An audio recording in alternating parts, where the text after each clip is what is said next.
لے لاتے اور زمانے دا امام بن گیا ہے ہی قرآن کو جے حضرت عبداللہ بن مسعود نے سینے دے نال لایا ہے والمحدث حاضی امہ بن گیا ہے ہی بھی قرآن کو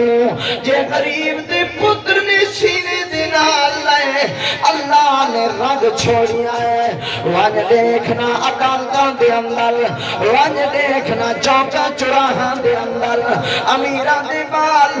سکولاں دے استاد بن گئے لیکن جنازہ آیا پیا ہے وکیل بھی موجود افسر بھی موجود ڈاکٹر بھی موجود لیکن جنازہ پڑھیندہ کھڑے تا غریب جٹ دا پتر نماز بھی پڑھیندہ ہے تے جنازہ بھی پڑھیندہ کھڑا ہے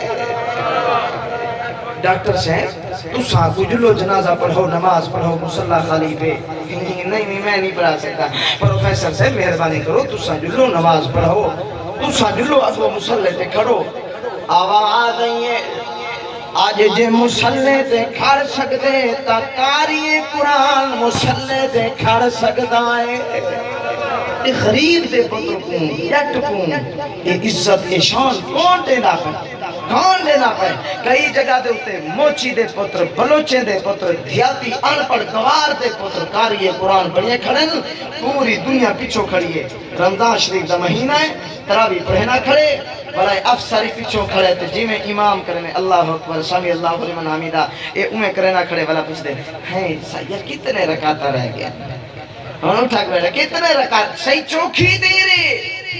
ہاں والا ایک غریب دا پتر اگو کھڑے نماز پڑھنا کھڑے معلوم تھی دے جو تعلیم نال خالی عزت نہیں ملتی عزت ملتی ہے قرآن اور یہ تو دنیا ہے جتھا عزتی عارضی جتھا زندگی بھی عارضی جتھا رہن سہن بھی عارضی لیکن ایک او ٹائم آمن والا ہے جتھا عزت بھی ہمیشہ دی جتھا زندگی بھی ہمیشہ دی وہ کیرا جاڑا ہے قیامت والی دمہار اللہ فرمے سی ونجو میرے جبرائیل جی رب جلیل فرمایا گھنا کاری قرآن کو کہہ کو گھنا بولو بولو بولو کہہ کو کاری قرآن کو جبرائیل اکسی ربا اتنا رش ہے اول انسان تو گھن کے آخر انسان تک لوگر میں کی میں لبھاں کیڑا کاری قرآن میں کیڑا حافظ قرآن کی میں لبھاں بلا اللہ نشانی دے سی اللہ فرمے سیوان جبرائیل جی رب جلیل فرمایا وان دیکھ جہید منہ دے وچوں مشک و عنبر دیا خوشبو ہونا سمجھ ونی جو احاد